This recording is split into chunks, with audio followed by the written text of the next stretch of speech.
Uma das dúvidas que eu mais recebo dos investidores é justamente saber qual é o melhor momento para você fazer uma venda de uma ação. E aqui no vídeo de hoje eu separei os 3 principais pontos que você deve saber na hora de gerenciar melhor a sua carteira. Então é sobre isso que nós vamos falar aqui no vídeo de hoje.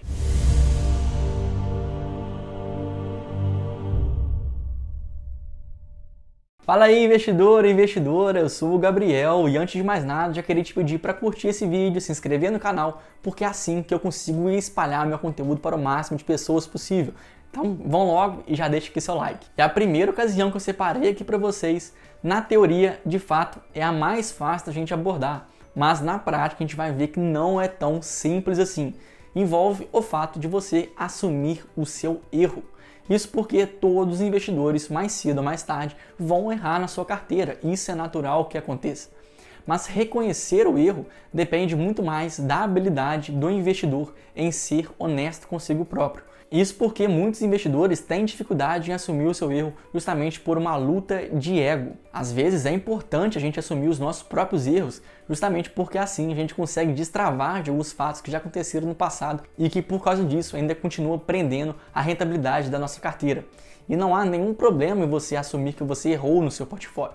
Isso acontece com todos os investidores mais cedo ou mais tarde. Então até eu mesmo, como analista de investimento que trabalho diretamente com análise de ação, já fiz erros na minha carteira que me causaram certo tipo de prejuízo.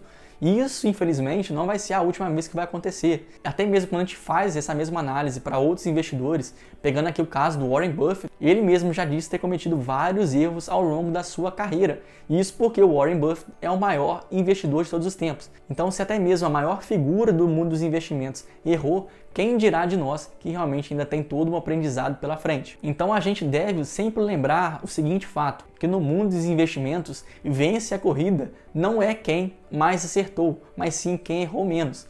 Então a partir do momento que a gente realmente sabe reconhecer os nossos erros, a gente tende a ter uma performance muito maior. Então uma dica muito valiosa é você anotar em alguma planilha, algum papel, no seu celular, qualquer movimentação que você fizer na bolsa de valores. Então se você comprou, se você vendeu uma ação, já anota o motivo por trás de você ter tomado aquela atitude. Porque dessa maneira, quando você for fazer compras no futuro, você vai lembrar daqueles seus erros passados e vai cometer muito menos erros no futuro. Consequentemente, você vai conseguir melhorar a rentabilidade da sua carteira simplesmente anotando todos aqueles erros que você cometeu no passado. Isso aqui até é bom de notar porque isso envolve um custo de oportunidade. Digo isso porque se você comprou uma empresa em que não fez uma análise realmente fundamentada, uma análise boa, que realmente deu para você conhecer a operação daquela empresa, mais cedo ou mais tarde você vai acabar perdendo dinheiro nela. Então, quanto mais tempo você tem investido naquela ação, mais provável de perder dinheiro você vai estar. Quanto mais tempo, mais a chance daquela ação realmente se desvalorizar. Isso porque se a companhia é mal, é muito provável que o desempenho dela vai ser cada vez pior. Vai começar a apresentar mais prejuízo, aumentar a sua dívida. Consequentemente, o mercado vai começar a refletir a qualidade daquela empresa no preço da ação. Então, quanto mais tempo você fica, mais provável que aquela empresa realmente seja a de desvalorizar. Obviamente, o mercado não é tão eficiente assim. Então, às vezes, o preço daquela ação pode se segurar por alguns meses ou até mesmo um ano. Mas mais cedo ou mais tarde o mercado vai ver que aquela companhia de fato não é muito boa e assim vai começar a precificar de um jeito justo pelo que a empresa vale. Então uma companhia que não anda bem das pernas tende a ser pior a cada ano que passar. Então se no passado você comprou via varejo achando que era 30, Cielo achando que era 15 ou Cogna achando que era 10, eu sugiro você a repensar um pouquinho a sua estratégia de investimentos. Isso porque até o presente momento essas companhias têm vários problemas operacionais e até mesmo problemas financeiros. Então elas podem até mesmo recuperar e atingir esse valor no futuro. Mas hoje, dadas as circunstâncias do mercado e dadas as circunstâncias das suas próprias operações, essas companhias não têm a menor condição de chegar nesse preço, a não ser que realmente elas consertem todos os problemas que ela tem. Então não custa nada que um investidor realmente assumir um tipo de erro como esse. Existem vários outros exemplos que a gente poderia dar, mas justamente para tentar destravar um pouco sua carteira. Até mesmo porque existe o chamado custo de oportunidade. Então quanto mais tempo você fica preso com essas empresas que não são boas, que têm problemas, mais tempo você deixa de ter outras empresas favoráveis. Então todo aquele seu dinheiro que você tem aportado, investido nessas empresas ruins, você está perdendo o tempo e a oportunidade de comprar empresas boas. Isso porque as empresas boas tendem a performar mais no longo prazo. Então, além de você perder com essas empresas ruins que você tem na sua carteira, você ainda deixa de ganhar com as boas oportunidades que surgem na Bolsa de Valores. Então, a primeira ocasião realmente é você assumir os seus erros e se livrar logo de todos os problemas que você tem na sua carteira. A segunda ocasião pode até mesmo ser confundida com um clichê, mas que a gente vai aprofundar muito mais na nossa análise, que envolve o fato de você analisar os fundamentos da empresa. Então a gente diz que se a empresa perder os fundamentos, é uma ótima oportunidade para você realizar aquela venda. Mas de fato, o que são os fundamentos de uma empresa? Então, por exemplo, se você comprou uma small cap, é porque você espera que aquela companhia, no longo prazo, tenha um potencial de valorização muito maior do que as outras. As small caps funcionam para isso, justamente para tentar valorizar a sua carteira mais rápido. Porém, essa companhia, mais tarde, a partir do momento que ela tem uma boa operação, ela vai começar a crescer tão alto que ela vai começar a perder o fôlego de crescimento. Então, todo aquele crescimento que você teve lá no passado, a companhia não mais vai conseguir replicar aquele crescimento para o futuro. A companhia começou a ficar tão grande que para ela já ficou muito difícil crescer nas mesmas taxas que ela crescia antes. Então, aqui é um caso nítido que a empresa realmente perdeu os fundamentos. Então, se antes você esperava que a companhia podia crescer muito rápido, agora que ela já está muito grande, ela já não tem mais o tanto fôlego, a mesma energia para conseguir replicar todo aquele crescimento que ela teve antes. E se a gente parar para pensar, todas as empresas que são grandes hoje, uma vez na sua história já foi uma small cap. Então aqui a gente pode citar até mesmo o caso da VEG. A VEG, há um tempo atrás, já foi small cap com um crescimento realmente muito assustador, mas hoje ela é uma empresa grande em que não consegue replicar as mesmas taxas de crescimento de anos anteriores. Da mesma forma, a gente pode pegar esse exemplo para as empresas boas pagadoras de dividendos. Então, se no passado você comprou aquela empresa com o fundamento dela pagar bons dividendos, mas agora no presente aquela companhia começou a ter dívidas maiores, mais empréstimos, de tal maneira que ela começa a gastar mais dinheiro com o pagamento de juros, não sobrando tanto dinheiro mais para fazer o pagamento de dividendos, essa aqui é uma companhia que também acabou de perder seus fundamentos. Isso porque agora ela dedica muito mais ao pagamento dos juros da dívida do que pagar os dividendos. Então o dividend yield vai cair daquela empresa.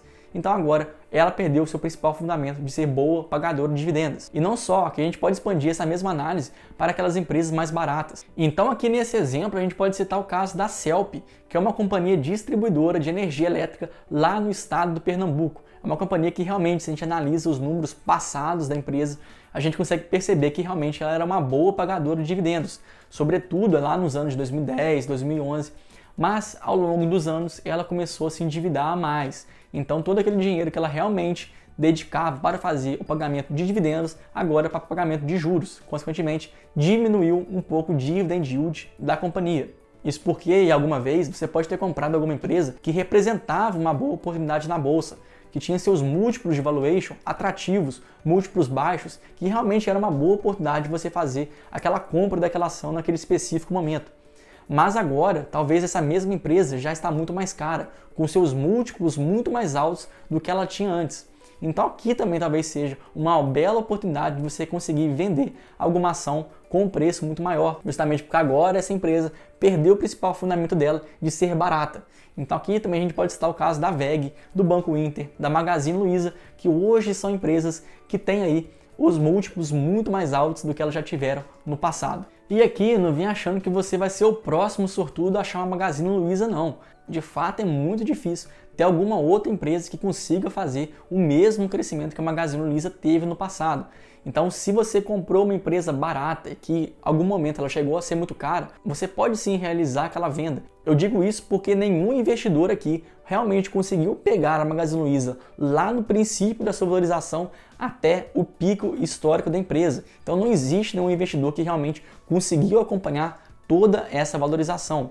Então, infelizmente, nós não seremos os futuros sortudos de achar uma outra oportunidade tão boa quanto essa. Então, não há nada de errado de você vender aquela companhia que realmente já teve uma valorização tão grande a ponto dos múltiplos da empresa agora serem muito mais altos do que era no passado. E se você chegou até aqui no vídeo, vai aqui uma dica bônus que realmente é muito interessante de você anotar.